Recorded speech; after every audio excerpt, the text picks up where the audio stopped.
friends, welcome to my today's new video. So আজকের ভিডিওতে আমরা কিছু daily uses modern English phrases শিখবো। সো চলো স্টার্ট করি।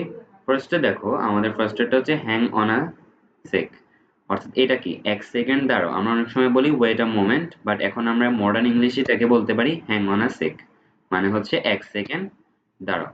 দেন আমাদের সেকেন্ডটা বলেছে you nailed it. Okay, so এটা অর্থ কি তুমি একদম ঠিক করেছো। তো আমরা এখন অ্যাডভান্স ইংলিশে আমরা তুমি একদম ঠিক করেছো এটাকে আমরা বলতে পারি ইউ নেইল ইট।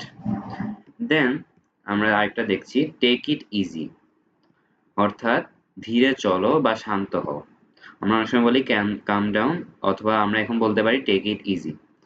দেন আমাদের এখানে আছে fingers crossed.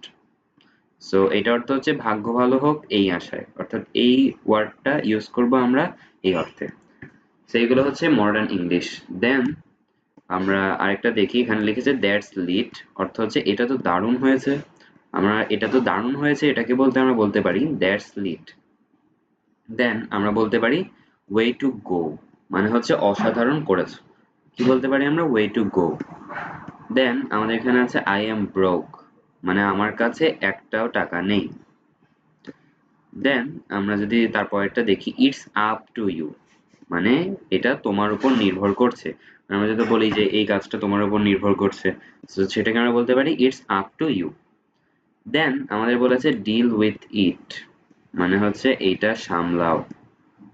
R then at last আমাদের বলেছে ইউ বেট, মানে অবশ্যই। আমরা অফকোর্স এর বদলে বলতে পারি ইউ বেট, বা ঠিক ধরেছো, ইউ আর রাইট, এটা বললে আমরা বলতে পারি ইউ বেট।